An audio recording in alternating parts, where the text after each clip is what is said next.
My name is Thomas Telkamp. I work for Cariden. Before that, I've worked for a very long time for Global Crossing. So I'll be presenting about traffic matrices and IP networks today, and trying to focus on practical deployments on how you can actually use these things in your own network. Before I get started, I'd like to make a few acknowledgements to people who have contributed to this presentation. Especially Stefan Snitter from Deutsche Telekom T-Systems. We've done this tutorial before, and I've actually done it together with him, where he has been presenting the slides about MPLS. Also, Cisco and Juniper have contributed some information, and some earlier work I did on traffic matrices together with Mikael Johansson from KTH. So, the agenda for this afternoon. First, a brief introduction about traffic matrices themselves, just to make sure we're all talking about the same thing, have a good understanding of the properties of the traffic matrix itself, before we actually talk about how we want to measure these matrices. Then, the direct measurement methods, the most obvious ones, which probably most of you are familiar with, being NetFlow and somewhat related DCU and BGP Policy Accounting. We also have a case study where we actually have an actual network operator. I can't disclose the name because it's a confidential deployment. At least the name is confidential. But it shows you actually how it is deployed in a real network. Then we move on to MPLS networks, either TE-based, so RSVP TE-based, or LDP networks, where there are very nice new methods to collect traffic matrix information.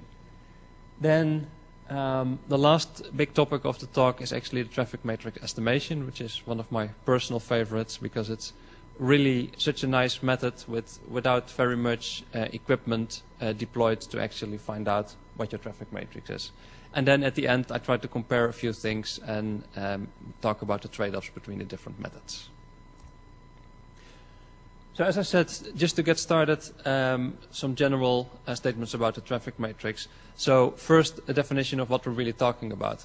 In the traffic matrix, we're really looking at the amount of data transmitted between any pair of routers in the network.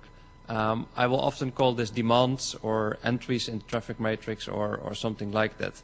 So we're really talking to end-to-end traffic inside the network or inside the core network. So your traffic is entering your network at some point and exiting, and the traffic between those points are the entries we're looking at for the traffic matrix.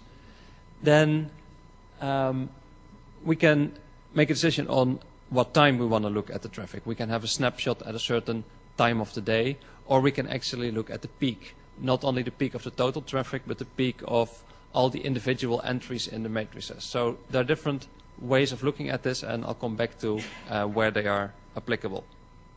One distinction we also need to make is whether we're talking about router level or POP level matrices. On router level matrices, we're talking about traffic from router to router. On POP level matrices, we just look at how many traffic enters a site and where it exits at another site.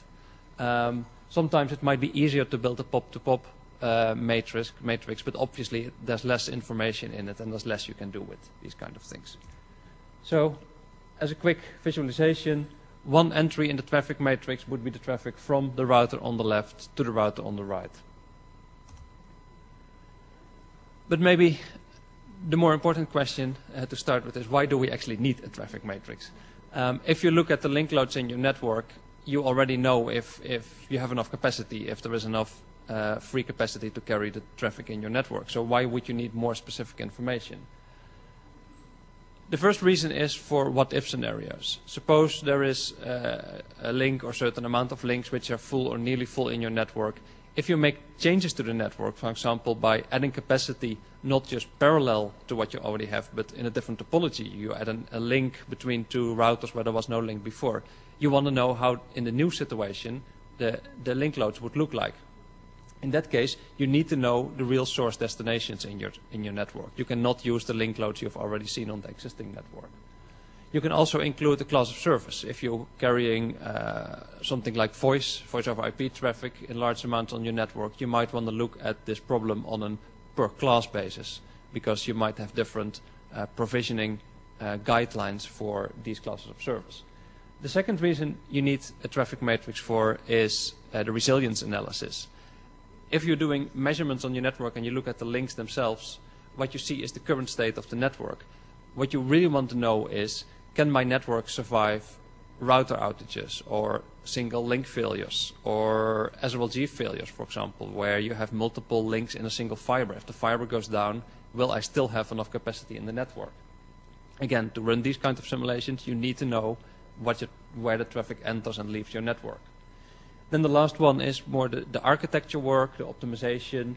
So given the traffic matrix, where do the real bottlenecks exist in your network? And the more advanced methods, and there have been different talks about it at NANOC about those as well, is can you optimize, for example, your metrics to have more efficient routing or actually get more traffic on the same network? And again, you need to know your traffic matrix. So various good reasons to find out where your traffic is going. Again, we need to look at from where to where we want to define the traffic matrix. If you have an extremely large network, doing it from edge to edge might give you a lot of data and a very large set of routers to process.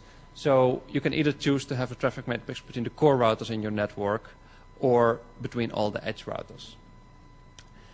Then a distinction is whether we only look at the internal traffic matrix or also at the external traffic matrix. The internal traffic matrix is what I have already talked about so far, traffic from a router in your network to another router. And there might be cases where it's very interesting not only to know where the traffic is coming into your network, but also to which neighbor it's exiting. For example, if you have BGP peerings with multiple other providers, or even multiple peerings with the same provider, you might want to know that your traffic is going from your access router in New York to a certain peer in Chicago. The reason is, if you're using this traffic matrix for failure simulations or rerouting in case of one of the peerings goes down, you do not only need to know where it exits the network in a normal case, but if that peering goes down, you also want to know what the other peering is where it will exit at that point. So visualizing that, you have your internal traffic matrix being core-to-core router, or if, depending on the size of your network and the type of application for the traffic matrix, an access-to-access router, versus the external matrix, which tells you from which access router or which core router the traffic exits to which neighboring AS. Then, before we really know what we want to measure and what we want to do with it, it's good to take a look at an example of a traffic matrix from a large Tier 1 provider. This traffic matrix, which is used here, is from a big Tier 1 provider, which has both network in the US and in Europe, with an MPLS deployment, which can actually be used to measure the traffic matrix very easily, and that's one of the methods I'll come back to later. In reference 1, which is on the end of the slides, there's actually a paper with all the details about these measurements and what they exactly show. The reason I want to use them here is actually to show you how the traffic behaves in the network. The three things we're going to look at, the three properties of the traffic matrix, are the temporal distribution. So if I look at my network over a day, how does the traffic change in the network hour by hour during that day? The other one is the spatial distribution, where we are going to look at where is the traffic located in the network. Is it evenly distributed between all the sites? Is it concentrated between just a few sites? The last one is the relative traffic distribution. We all know that traffic is not equal, or you have not the same amount of traffic in your network all over the day. You have a peak hour probably somewhere in the afternoon or so. But there's also the relative distribution change during the day. So if the two biggest sites at 9 o'clock, are they also the two biggest traffic sites at 3 o'clock? So these three things we're going to look at here. The first one is the traffic over a day. What we see here is the aggregated traffic for the whole network, normalized, so you don't see the actual amount of traffic, you just see a one where there is the peak of the day. And both for the European network and the American network, you see that the aggregate traffic actually it has a very clear peak, but also that the peak extends over a few hours. So if we want to characterize this network and do our work with the traffic matrix, like the capacity planning or the failure analysis, we really want to make sure we pick a traffic matrix which is measured inside this window. Obviously, this is just an example from one network, and it doesn't prove anything about networks in general. But other networks we've done similar analysis on have shown that they also have an unstable period during the day. Of course, there might be cases where it is not applicable, but for large IP providers with a lot of aggregated traffic, this proves to be a very general property. And it's very good for us to know that actually with one traffic matrix taken somewhere in this time frame, we can do work which is very representative for the network. Then the second one was the spatial distribution, the distribution of traffic inside the network. And again, this is one typical network, but it proves to be quite general for large IP networks. What it's trying to show here on these colored pictures is by changing the color how much traffic there is between two sites in the network. On the left, the European network, you see the sites numbered from 1 to 12 on both sides. And the color indicates the amount of traffic from going from blue, which is almost nothing, to yellow and red, which is a lot of traffic. What you actually see is that most traffic in the network is concentrated between a few sites. Most of the sites are just dark blue, which means that there is very little traffic between those sites. If you look at the American network with 25 sites, you actually see the same thing. Most of the traffic is just on or between a few sites. I think this is also a very general principle again. If you have smaller sites in your network where you just aggregate some customers, there probably isn't a whole lot of traffic between those small sites. There probably is much more traffic from those small sites to the big sites where you have peering and very large customer aggregation. A normalized percentage of circuit bandwidth or of total traffic entering in the network. And this is what kind of often is referred to the 80-20 principle. 20% of your sites actually carry 80% of the traffic. Then the last one is actually the most complex one, is the spatial distribution in the network. So how does the fan-out change? If I do not only look at the amount of traffic a site sends to all kinds of other sites, but I look at the percentage. So for example, I look at one site being New York, and it sends 5% of its traffic to DC, 10% to Atlanta, etc. And I track these percentages during the day. On the left, you see the demands themselves, the traffic itself, which we already had seen has a clear peak over the day at a certain time. On the right, you see the percentages, so how much traffic it's sending to another site. And what's clear over there is that also the total amount of traffic changes during the day, the percentage of traffic it's sending to a certain site kind of stays the same. And again, I keep repeating this. This is just the measurements from one network, but from the ones I've worked on in my current job, I've seen very similar things. Then the collection itself. At some way we need to get information from the network. You often would do this using SNMP at fixed intervals like 5 or 15 minutes. That seems to be a number which is very reasonable in large networks because it gives you a manageable amount of data, and there is not a whole lot of reason to be more granular than 5 minutes. I mean, events which happen inside a 5 or 15-minute window are so small and bursty that they do not really affect the planning of the network as a whole. One issue that needs to be dealt with is that the information you get from the routers in most cases are actually byte counters. So they tell you how much traffic has been switched to a certain interface or to a certain, in NetFlow, to a certain destination or something like that. So when getting the data, you will have to convert those rates, those byte counters back to rates, because what you're interested in is the amount of megabits, the amount of bits per second between 2 points in the network or on an interface or something like that. So the issues you need to deal with, which are rollover of counters. I mean, the amount of bytes it can count is a fixed number, being 30-bit or 64-bit. If it rolls over, you need to make sure that you account for these effects. Then the question again, what kind of traffic matrix do we want to look at?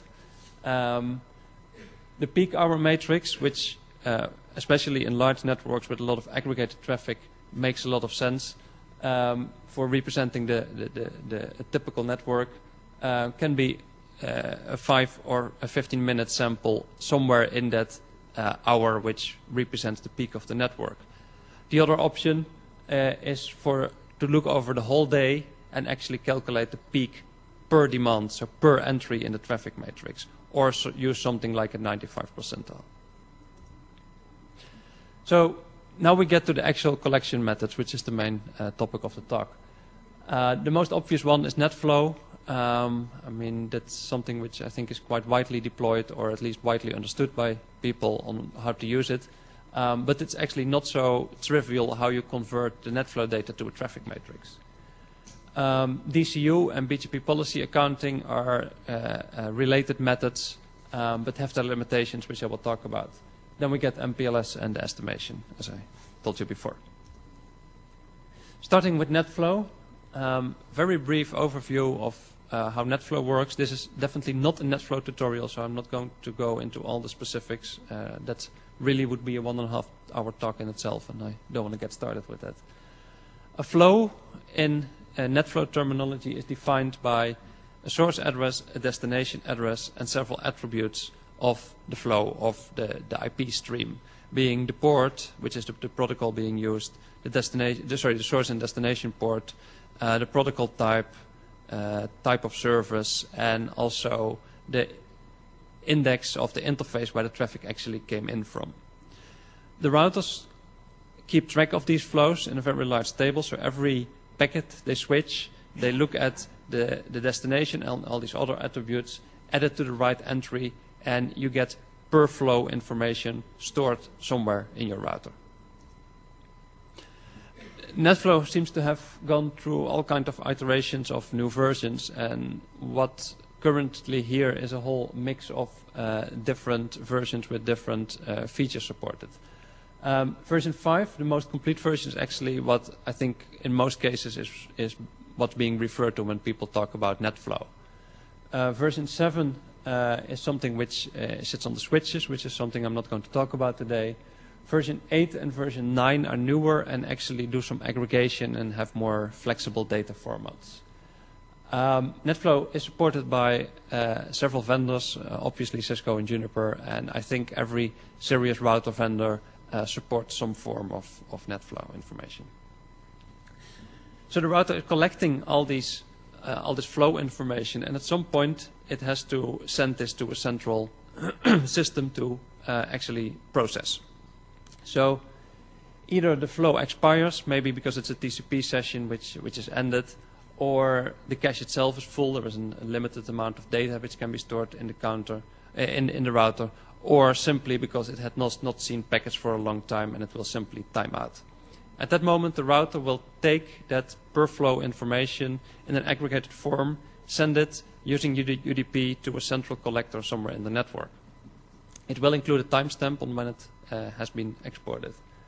UDP is used for simplicity, but also to make sure that if there are issues in the network, you're actually not going to back up data. So if something goes wrong and a packet is lost, then it's just gone. It's not going to try to retransmit and create all kinds of problems. Also, you can export extra information with the flow to the collector, like AS-based source destination AS.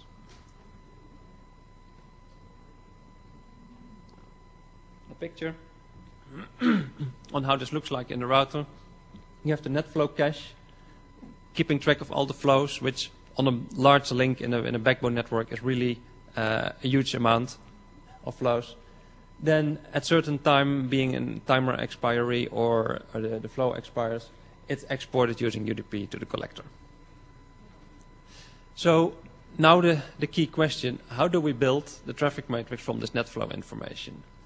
The first thing is we need to have NetFlow from all the routers which are relevant. I mean, every packet which comes into the network, every flow should be captured somewhere. So we should make sure that the whole edge of our network, or the edge of the core, being all the interfaces on the core routers which interface to the edge routers, have NetFlow enabled, and export it to a collector somewhere in the network.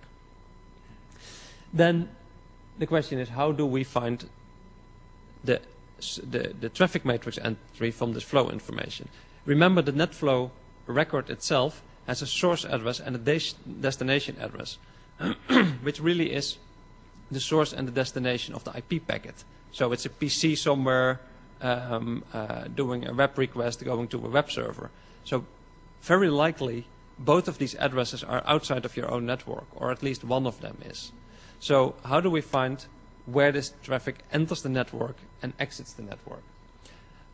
A very simple method, but also probably very not applicable to large networks, is doing it statically. Make a list of addresses, associate them with routers where they originate or terminate, and if you see a flow, use a static table to map it to the ingress and the egress router in your network.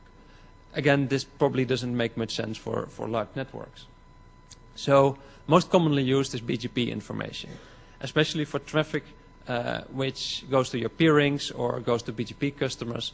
It's very easy to export the AS number in the NetFlow information, use the AS number to actually find the router which peers with the network where the packet is going to, and that tells you where the exit is in your network.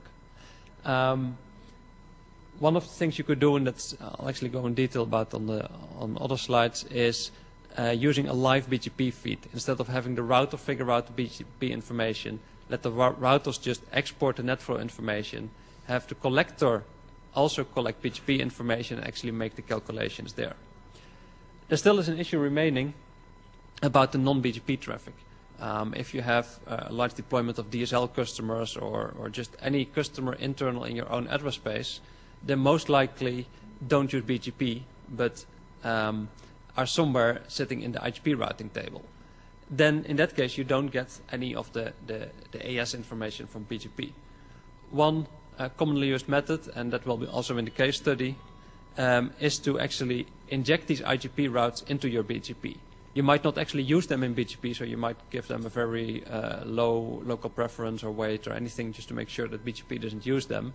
But you could put extra information in there. You could put a community label on them telling you where this route came from. What was the ingress of this route or what was the egress of this route. So what I just mentioned, the passive peer on the collector. So instead of having the router doing the BGP lookups, which might be very intensive for the CPU, actually have the collector do the BGP lookups. In that case, the NetFlow is just exported as default version 5 without any AS information. On the BGP collector, when a packet comes in from, or a flow record comes in from NetFlow, you will actually look in the BGP table to both the source and the destination address, see how it matches with BGP. That way you will get either the AS numbers from ingress and egress router, where the peerings are, or you get extra information like a community you've put on it yourself. The advantages of this is that it probably has a better performance, so there's less risk of deploying this on your routers and getting them swamped with doing BGP lookups. And also it gives you a little bit more flexibility because you can put more things in the BGP, or you can actually get more attributes as part of your traffic matrix. However, correlating your NetFlow record with BGP has one very tricky problem which you need to take care of. Looking at the BGP table for a certain address, source address and destination address in your NetFlow record will give you the source AS or the destination AS. That's not really the information you want to have. What you want to know is what your neighbor AS is. You don't really care where it's going multiple hops in the internet. You care where it's exiting your network, so where your neighbor is. Now, if we look at this example here, we have traffic going from AS1 to AS4. So the source address sits in AS1, the destination address sits in AS4. The AS which is doing the NetFlow export or building the traffic matrix is AS3. But there might be asymmetrical routing. Suppose that routing actually takes place as the red arrows are indicating. So AS1 is sending its traffic towards AS4 via AS2, AS3, but the reverse path is actually AS4 going to AS3, but then over AS5 back to AS1. Why this is the case, it might have all kinds of reasons, it's just how the policy in BGP is configured. The problem here is AS3 thinks that all the traffic, or actually it knows that all the traffic towards AS1 goes to AS5, which is correct. It also assumes now that traffic coming from AS1 also came from AS5, which is incorrect. So from its own BGP table, it can only know where it's sending traffic. It will not know where traffic came from. So as soon as there is any asymmetric routing, which I think happens a lot in these kind of policy routing scenarios, your BGP information is not accurate anymore, and you might actually associate your source addresses with the wrong AS. In this case, what would have happened is the destination would have been AS4, which is correct. The source, or so the destination neighbor would have been AS4, which is correct. The source neighbor would have been AS5, and that one is incorrect because it came actually from AS2. Going to some to some of the newer versions. Sorry. Version 8 adds router-based aggregation, which is a really good idea because in the end we're only interested in a very small amount of data. We just want to know where traffic enters and exits our network as an aggregate. Exporting this huge amount of NetFlow information per flow to a collector to then just aggregate seems like a waste of resources. So in version 8 you can actually do the aggregation on the router itself. So instead of adding the bytes counter, so the bytes it switches to the entries per flow, you just create a traffic matrix inside the router, which makes it much easier to deploy and also has less bandwidth and processing constraints. It still requires the version 5 cache, so it's kind of an add-on to the existing system, but the export is much simpler. So in a graphical way, you still have the normal NetFlow cache where it keeps track of all the flows. But then if a flow expires, it doesn't send it to a collector system. It keeps it in the router and actually does the collection over there, based on the aggregation criteria you have specified, being per prefix, per AS, or whatever else you want to base your matrix on. It just collects the information internally. Then at some point sends it to a collector on a 5-15 minute basis, whatever you want to configure there. Another addition to this is, I think it's Cisco specific, but I'm not 100% sure about that, is BGP NextHop aggregation, where it's actually going to, as one of these criteria, so if I go one slide back, at the bottom there you see the aggregation cache being AS matrix or prefix matrix. There also will be a NextHop matrix. That one is quite useful because what you're really interested in is where when a packet comes into the network, where the next hop of the packet will be, the BGP next hop being the exit router. If I show that in a graphical picture, the traffic your NetFlow will be enabled on the interfaces on the outside of your network, on your customer or peering interfaces. And when the traffic comes in, the BGP next hop is used as an aggregator for the NetFlow cache, which will tell you on which access router or peering router the traffic is exiting the network. So there still is the issue about IGP routing, which I come back to in the summary, because for your non-BGP traffic, the next hop actually doesn't give you information. Another addition is MPLS aware NetFlow. If you have an MPLS network, you already have paths set up, being explicit RSVP TE paths or just LDP forwarding from ingress routers to egress routers.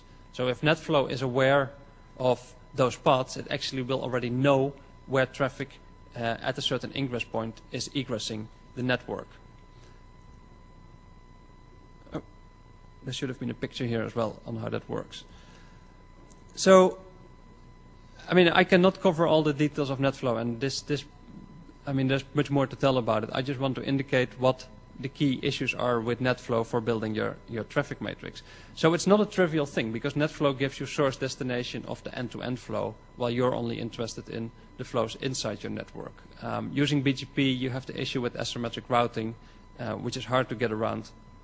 The new aggregation schemes like the BGP NextHop Aggregation are really good steps forward, because it comes very close to just directly measuring the traffic matrix, and that's what you want. You don't want to process things, you just want to measure it and get it from the routers. Another related topic to NetFlow is sampling. Again, a topic in itself, which would take much more time, but you really don't want to have your CPU in the router doing NetFlow processing on every single packet. You really want to aggregate it and do it on 1 out of 100, 1 out of 1,000, 1 out of 1,000,000, whatever is statistically significant. So there are so many different ways to deploy this, and dependencies on hardware and software, etc. That's really an issue for the vendors to talk about, and not me. Also, there are commercial systems available to collect this kind of information, do all the processing. Examples are Arbor or Atlex, and to me, it seems valuable to actually combine this with a system which already does something else with the NetFlow. I mean, it might be a lot of infrastructure just to deploy to get a traffic matrix, but if you already have a system, for example, like Arbor's doing DDoS detection or other things in your network, if it also can give you the traffic matrix, because it already has collected all the information, that's a very valuable add-on at very little extra cost. For Cisco, there's a very nice web page from Benoit, with all kinds of presentations from him. So this is a case study of an actual deployment of building the NetFlow matrix from NetFlow, the traffic matrix from NetFlow information on a network where I've been working with. The goal here is to get the traffic matrix for traffic engineering analysis. They want to build a router-to-router matrix, and they have 2 types of traffic on the network. One is generated internally, which are their DSL customers, all kind of leased line customers, business customers, etc., which sits inside their network, part of their AS, and the external traffic being their BGP peerings. The first step was to take the IGP routing, so the net blocks which are used for DSL and the other services, and actually inject them into iBGP to indicate where they came from. So there are specific communities per router or per location which tells you this route came from New York, this route came from Atlanta, this route came from Chicago, etc. The Atlex system, which was actually the collector in this case, would have a peering with the routers in the network, pick up this information, combine it for building the traffic matrix. This was all done using version 5 of NetFlow, simply because of hardware and software dependencies which prevented them from using the more advanced version 8, where you actually get your traffic matrix more directly from the router itself. So instead of going off the slide, I'll just show you the picture, which is easier. The first phase, and these 2 phases were simply a deployment issue, have no real technical background, was to find out what the traffic was from their internal customers to the internet transit provider, and to the internet peers. In that case, you only need to look at NetFlow information from the peering routers themselves, because you know that every packet coming from a customer to a peer will go to one of these peering routers. So there's no need to export NetFlow from all the customer aggregation routers as well. So let me see if I have a pointer here. The 2 peering routers export information to the Atlex flow collector. Also, from the peering routers, BGP information is exported, which tells you the neighboring AS for those routes. Then the Atlex server combines it into a traffic matrix and sends it to other systems for doing failure analysis or something like that. This was the easy part, especially because the local address blocks were also advertised into the BGP. So using the BGP flow collector, or the BGP collector together with the flow collector, you could get both your customer location, and your neighboring peer. In phase 2, it became a little more complex because they also wanted to look at the traffic between their customers. And now there is no BGP information at all anymore because there's no traffic which is external to this network. So in this case, one of the problems with using BGP for transmitting this information is that BGP always picks a best route. So the flow collector, if it only has a peering with one BGP speaker, like a route reflector in your network, it will only get the routing from that route reflector's perspective. So it will only get the best route. If, for example, address space from a customer is advertised from 2 core routers, you will only see one of them as the advertising router. What you really want to know is both of them, because some traffic might come in over one core router, some over the other. So in that case, the picture becomes a little bit more complex. There are more flow collectors, also because there are more routers exporting this flow information. And now every core router which is exporting flow information is also exporting its BGP table. So every flow which comes from a certain router is associated with the BGP table from that router to know where the traffic is going to and where the traffic is coming from. If you look at here at those 4 core routers, you really want to know if traffic is going to the first or the second core router in a POP. If you would only use one BGP table, it would simply select one and pretend that all the traffic was coming from or going to that single router. In the end, after all the processing, the system would give an output, something like this, and well, the details are not very important, but it tells you from router to router and the amount of traffic. A quick note about some other methods available in Cisco and Juniper routers. Destination class usage, a Juniper feature. It's a policy-based accounting mechanism. So based on a filter or something in your router, you can actually assign traffic to a certain counter. A very nice idea. One of the benefits, or one of the limitations, I mean, is that it only supports 16 counters. So you cannot count more than 16 destinations, which in a normal network is probably very limited. So you could only choose a few routers and say, okay, I want to have one destination class being my core router 1 in a certain city and another core router 2. Or I aggregate at a higher level and I would use all the traffic in one counter to Chicago, all the traffic to New York, etc. At the end of the presentation, I will come back for a very useful deployment actually of this to combine it with the estimation method. In itself, it seems a little bit too limited to actually build a full traffic matrix. I'm skipping that one. Then BGP Policy Accounting on the Cisco side is something very similar, based on a BGP community list or AS number or any other filter. You assign traffic to a certain counter, and here in this case you have 64 counters, which gives you more flexibility and more granularity to build a matrix from. So these were the NetFlow and related methods. And again, this is really a brief overview. I know that there are much more details which are relevant, which I cannot cover here. But I also really want to talk about some of the other methods, which if you already have MPLS in your network or other things, this might be very beneficial. So talking about MPLS, there really are 2 main deployments of MPLS protocol-wise, which is RSVP traffic engineering or an LDP network.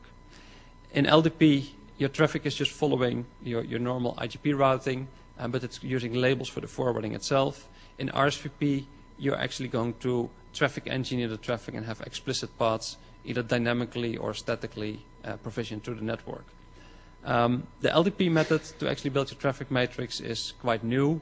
Deutsche Telekom has implemented it and also written a very nice paper about it. Again, there's a reference at the end of the slides on how the method works in detail. I will cover it here in a few slides. Starting with RSVP TE, which is setting up tunnels, explicit tunnels from one router in the network to another. The configuration on a Cisco, for example, looks something like this. You create a tunnel interface, you give the tunnel a destination, you might actually have an explicit path which also defines the intermediate hops, and you assign bandwidth and priorities, etc. with it. The tunnel is then being set up, and traffic to that destination router is being forwarded into the tunnel. Now the nice thing is, the tunnel actually has a counter associated with it. So any traffic going into the tunnel will be counted as if it's a normal interface on your network.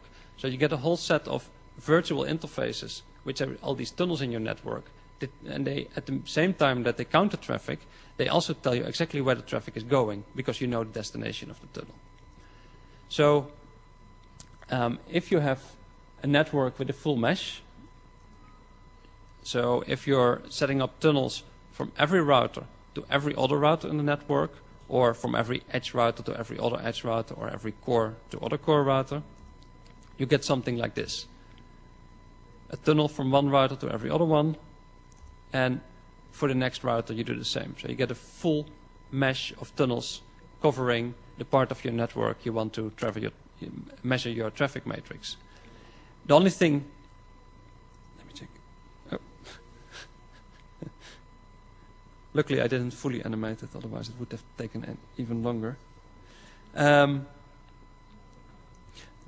benefit here is that apart from doing the MPLS deployment, there really isn't any other systems you need to deploy. You already have a system in place to measure your link utilizations in the network, even something as simple as MRTG.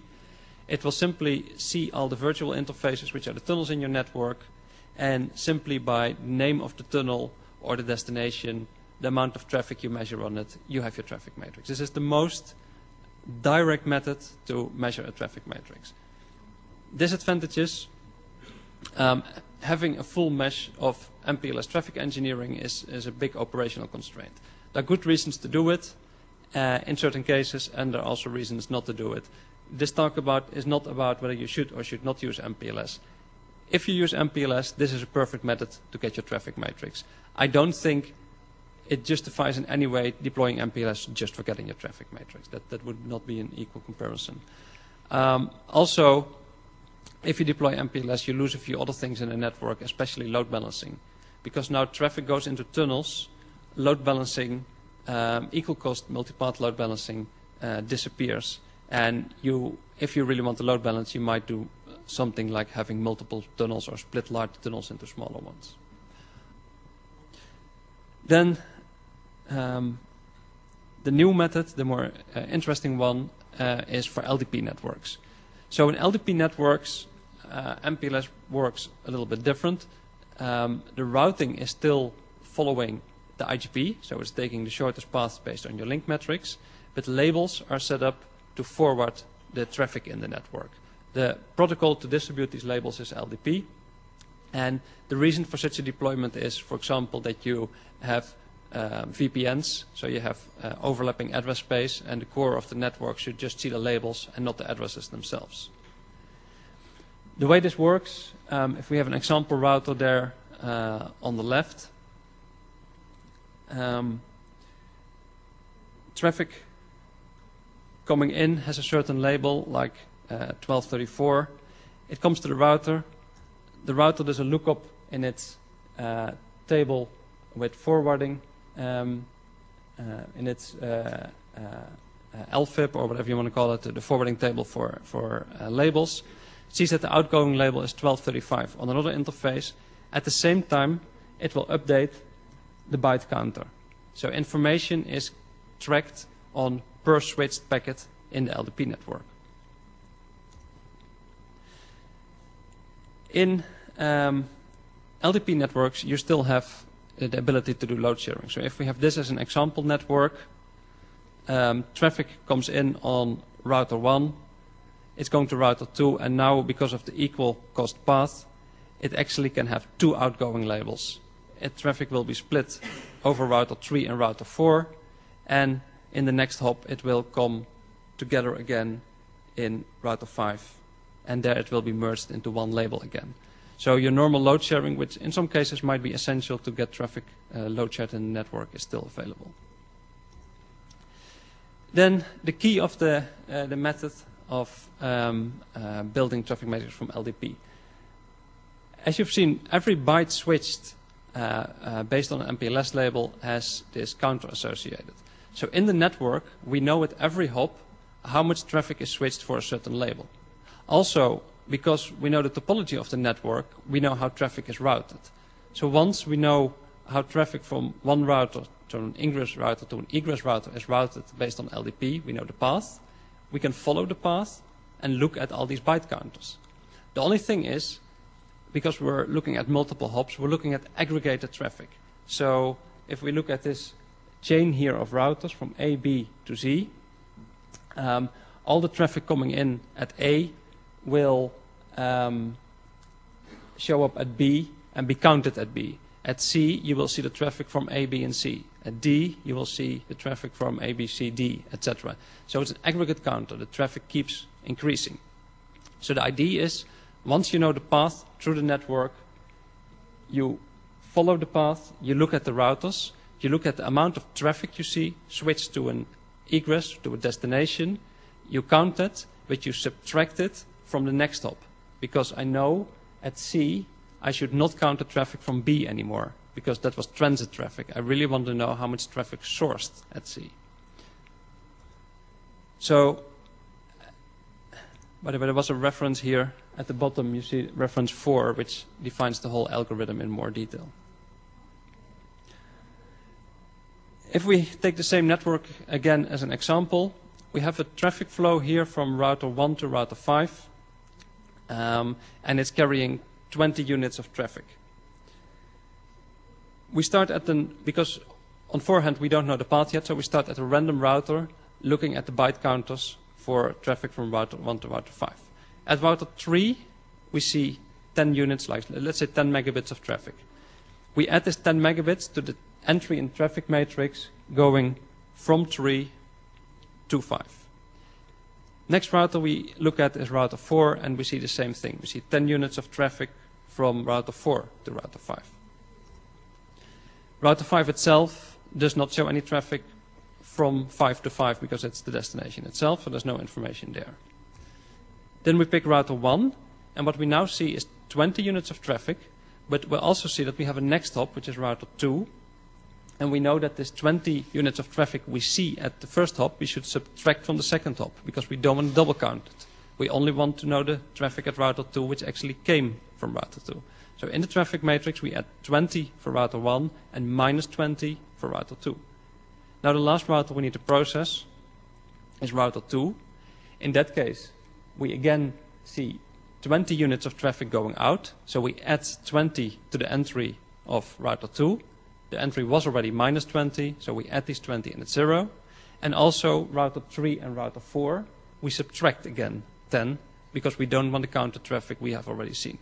And what we end up with, the last one, is having 20 units of traffic from router 1 to router 5 on the right place.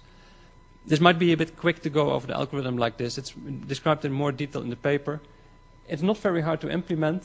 And if you have an LDP network doing MPLS VPNs or something like it, it gives you a perfect traffic matrix.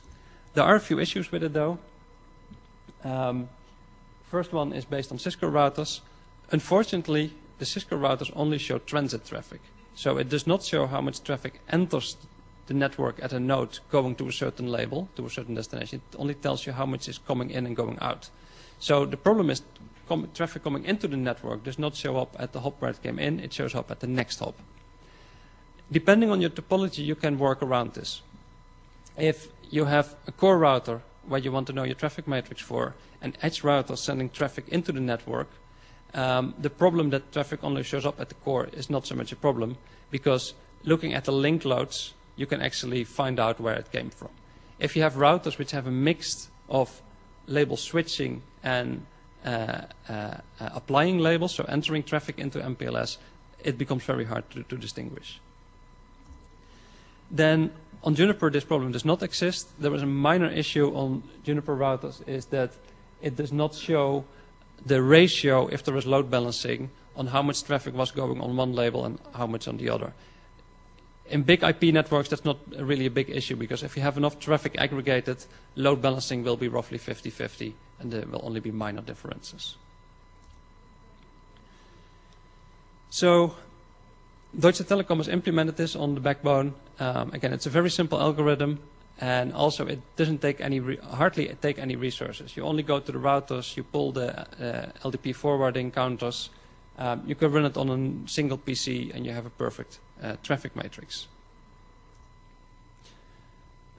As an overview on how this process works, you start with the router configs, because you need to know the topology of the network, you need to know the routing, because otherwise you cannot find out how the paths are actually calculated through the network.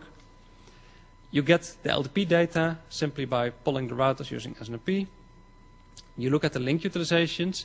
This is especially needed in the case where you have Cisco routers who do not account for the traffic coming into the router, so you need to match it back to where it came from. Then you get the traffic matrix, and you can start using it for, well, all the purposes we talked about earlier. So it's a very nice method. It's vendor independent, it's simple, and it works on normal hardware. And I would highly recommend, if you have an LDP network, to start taking a look at this. Looking at the time, seeing that it's almost 2:30, if I'm correct, I'm going to skip this part about partial topologies, because I do want to say something about estimation. All the methods we've talked about so far are about directly measuring some form of traffic matrix information from the network. The thing which is normally available in service providers is just the link utilizations. I mean, you have a system like MRTG or something more complex with a nice database backend, and you already have this information. It would be so nice if you could actually find the traffic matrix from this information. There are methods to do something like that, which are actually not new at all. If you look at seismology, where you send waves into the earth and to find out what's actually below there, or things like an MRI scan to look inside your body, mathematically they look at exactly the same problem. The problem being, you have a set of measurements, but you want to estimate a set of unknowns which is much larger. In a normal network, you have n nodes. You will have order n links in the network. Like if you have 100 nodes, you might have 300 links or something like that. But you have 100 times 100 entries in your traffic matrix. So what we need to do is, to those measurements, add more information based on assumptions.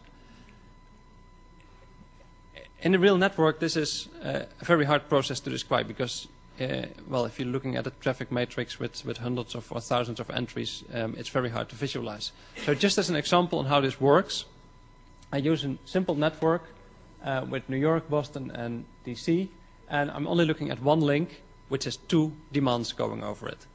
So from my measurements, I know there was 6 megabits on the link there in the middle, and I also know, based on the routing, that there are only 2 flows over that link, so I know that the flow from New York to Boston plus the flow from New York to DC must be 6 megabits. That's the only thing I get from my measurements. For the traffic matrix, I want to know how big each of these flows are. So I need to do something to figure out and get out of this problem by adding information. So visualizing it in a graph, what you get is this. On one axis, we have New York to Boston. On the other axis, we have New York to DC. I know that together they must be 6 megabits. So if I draw a line from 6 megabits, so 0 New York to DC and 6 New York to Boston, to the other point, 6 megabits on the other one, then I know my solution must be somewhere on that line. That line represents all the possible solutions for those 2 demands, which are together 6 megabits. The problem is, how do I choose one? As I said, we need to add some extra information. And in this case, we're going to use something called a gravity model. There's more we can know about the network, because these sites, like New York, Boston, and DC, have a total amount of traffic being based on customers or peers or etc. The assumption we're going to make is that most traffic will be between the largest sites on the network. So the largest flow will be between the two largest sites on your network. So I just made up some numbers here, and let's say in New York we have a total of 50 megabits of traffic, and in total Boston represents 2% of the traffic in the network and DC 8%. My assumption is now that more traffic will go to DC than will go to Boston, simply because of the size of these sites. So my estimate, simply based on that assumption, will be the red point there. The problem now is the red point does not match with my measurements, because I know these two flows together must be 6 megabits. My estimate is not on the line. So the only thing we do now is find the shortest distance from my estimate to the point on the line, which is a solution, and use that as my final estimate. So in this case, New York to Boston would be 1.5 megabits, New York to DC would be 4.5. This sounds hard to believe that this actually will work in a real network. At least that's what we thought as well. And this is not the first time this is being presented at NANAC. AT&T has been talking about it before, and they have shown some results as well. This example was just 2 demands. You can expand this, do this with 1 million demands, and it still works. I will actually show you the results again from a real network. So here we have a tier 1 backbone, where we again can measure the traffic on the network, and we're also going to estimate it. So we first measure it, we look at the link loads, we know what the traffic matrix is, then we kind of hide the traffic matrix and we try to estimate it. Then we compare the two and see if they give the same results. What you get is this graph. If there was a perfect match, everything would be on the black line, being the estimate equal to the measured value. However, there's a lot of deviation from that. So it looks like it's not very accurate, and that's actually true. I mean, these errors can be up to 20-30% or something like that. The question is, what do we want to do with the traffic matrix? We want to use it for capacity planning, failure simulations, etc.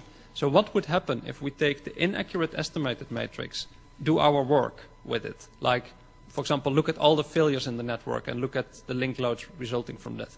And we do it with the real traffic matrix. Would we get the same results or not? And this is the amazing thing. Here we go through the network, we fill every link one by one, we look at the rerouting, and we keep track of the highest utilization we see on any link. So it kind of gives you capacity planning for failures, a worst case which can happen to a link. We do it based on the estimate, we do it based on the measured traffic matrix. And amazingly enough, it gives roughly the same results.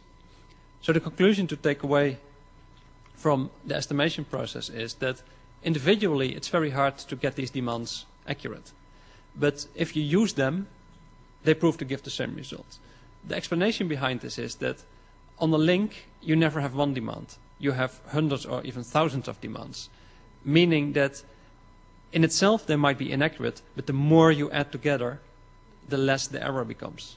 And if traffic fails from one link to another, if there is a link failure in the network, it's very likely that a lot of traffic which was first on one link together switches to another backup link. Therefore, the error stays very small. This was an example from one tier 1 provider. We've done it on others, have seen the same thing.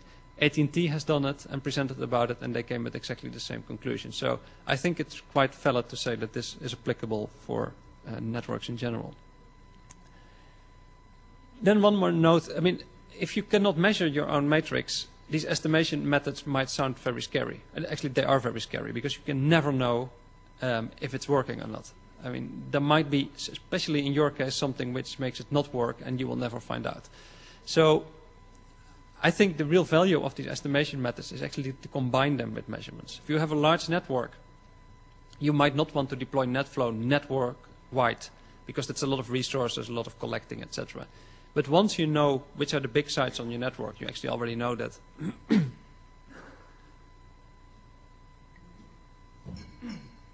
You could measure the big flows on your network and estimate the rest. And what we've done here is taken a network again. The average error in the estimation was around 10 to 12%. But if we only measure one demand, the error goes down to 8%. If we measure another one, the total error goes down to 5%, or actually I should say the average error. if we measure another one, etc. So with only measuring a small set of demands, the error in the rest of the estimate becomes very small. And this also comes a little bit back to my earlier comments about the 80-20 distribution in the network. So much traffic is between a few sites. Once you know that traffic, the rest is kind of fixed and easy to estimate. So as a summary for the estimation, these algorithms have been published. There are papers about them, especially AT&T, together with some others, have published very nice information on this. There are commercial tools, and really it's not too hard to implement yourself. You can do it with MATLAB or public domain versions like Octave, etc. If you want to play with it, feel free to also drop me an email. I'll always be happy to help. And there are so many deployment scenarios, not just fully estimating a traffic matrix, but especially combining it with measurements. Also coming back to, for example, Juniper DCU, which only had 16 classes, it's a perfect match with the estimation method. You use these 16 classes to measure your biggest flows, you estimate the rest, and you keep track of the error in the estimate. And again, there are references to the AT&T work if you want to see more of this. Unfortunately, I'm 2 minutes over time, so I'm going to skip the case study. It's in the slides, but I just want to give the summary. So the case study actually gives the same validation as I showed on the failure analysis. So a quick summary of the whole tutorial, starting with NetFlow. The traditional version 5, which is widely available on platforms, is not trivial to build a traffic matrix from. Also, it takes a lot of resources to process it. The NextHop aggregation, the newer version, is really nice. There still is a problem with non-BGP traffic, and there are always dependencies on having the right software and having the right hardware, but it's a very good step forward. Then Juniper's DCU and Cisco's BGP Policy Accounting are too limited just in itself to build a traffic matrix, but again, together with the estimation, I think it's a perfect match because it's very simple deployment, limited resources, and gives you very good results. Then the MPLS traffic matrix, well, if you have RSVP TE in your network, it's almost a trivial thing. You can just measure the traffic matrix. It's the best you can ever do. If you have LDP, a little bit harder. You need to look at the algorithm, get some more information, but also you can build your traffic matrix. And I would really suggest that you take a look at the Deutsche Telekom paper on this topic.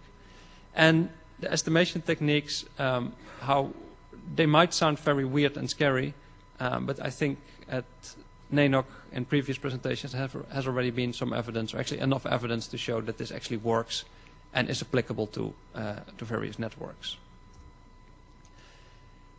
Any questions, or if you want help with something, feel free to drop me a note. Stefan Schnieter from T-Systems, you can always contact about the LDP paper and the LDP method. And here are the references to some of the things I have talked about. That concludes the tutorial. I'm a little bit over time, sorry for that.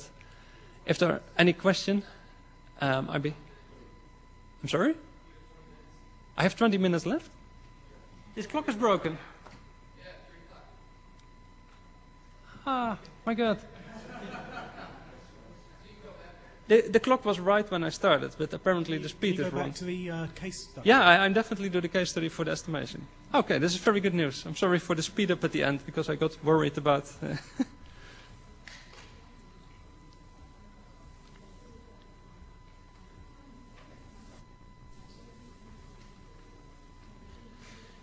So, the estimation case study. By the way, this is a different network than the other example I showed. So it's another independent validation. Again, this is a network where we know what the traffic matrix is. In this case, it's not an RSVP TE network, but it's an LDP network.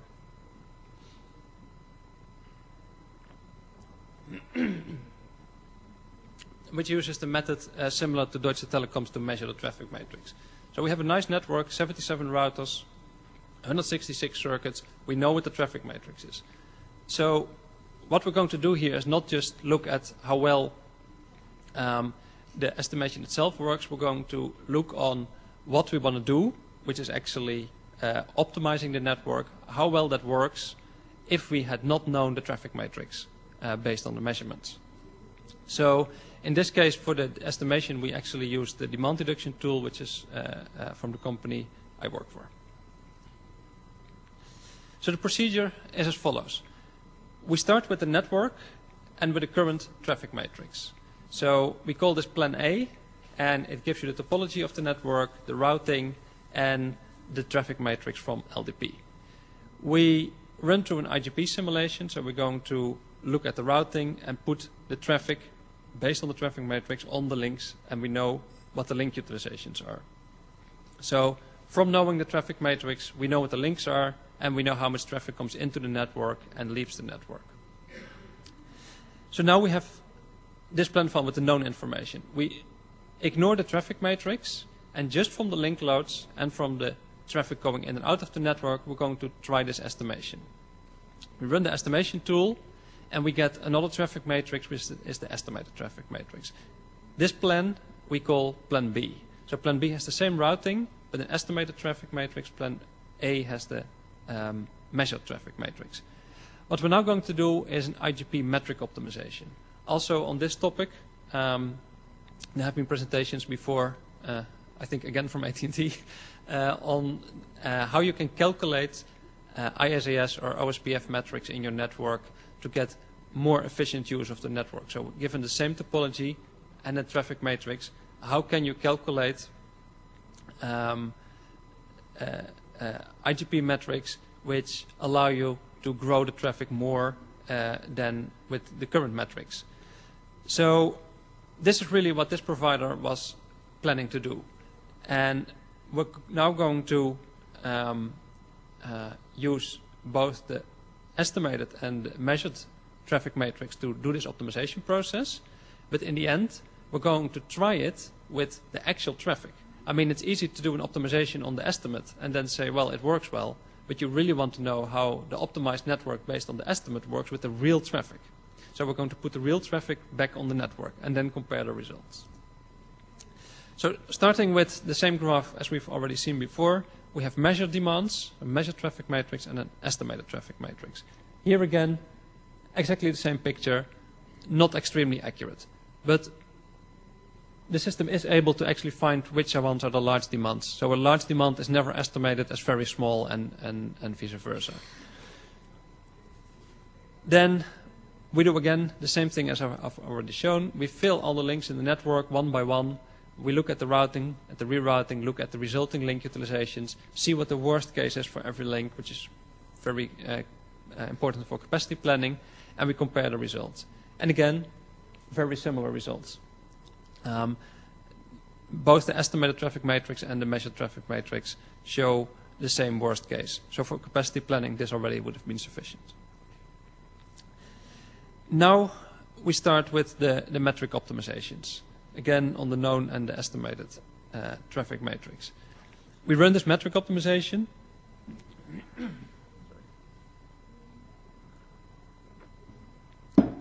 And we change the network with the new metrics. Get the real traffic again, route it, and see what the link utilizations are. Now, we're not looking at failures. We're just looking at the normal link utilization. So we've changed things in the network, different things, because we have worked on different traffic matrix. And if you compare them, you see that there are actually quite big changes between the networks. Some links which have a lot of traffic in one optimization, for example, based on the measurements, have no traffic in the optimization or the results in the optimization based on the estimate.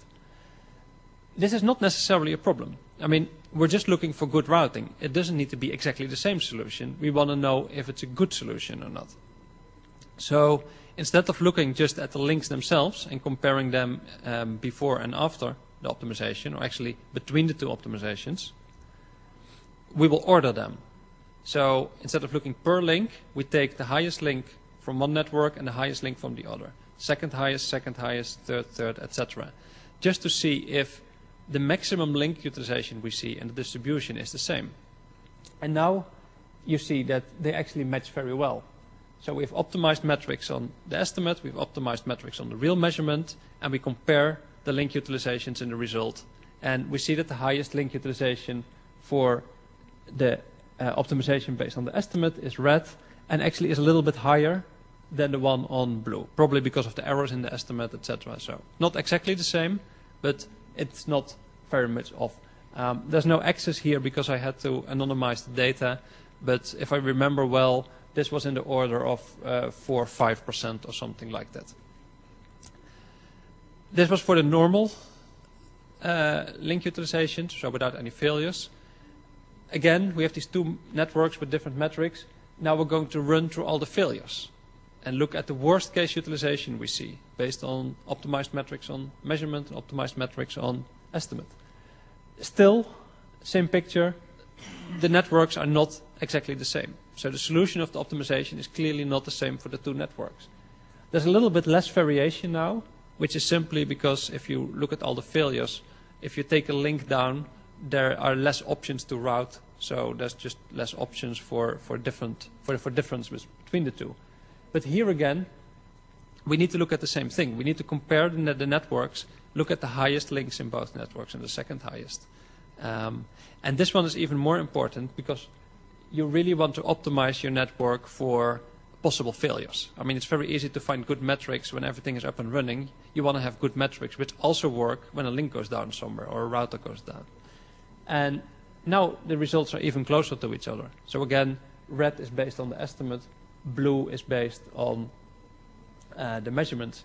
And here you see that the difference is smaller than in the previous one. Also, just that the two lines are coinciding very nicely.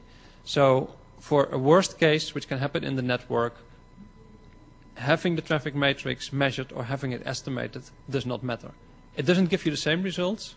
It might be another link, which is the highest utilized link in the network, but the overall utilization is not different. So I think this is a very important conclusion, that it does work, and that whatever you want to do with it, like your capacity planning, your optimization, gives you the same results. And again, I cannot stress this often enough. This is not just coming from us. This is coming from AT&T and others who have shown this as well. So I think it's a fairly independent validation of this technique.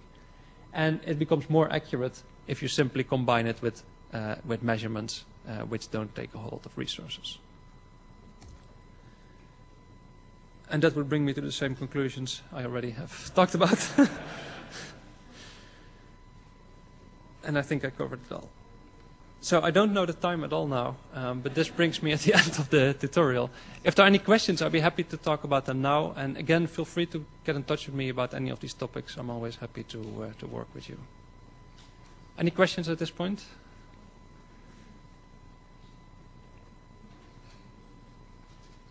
Okay, well, thanks everybody for the attention, and have a nice day.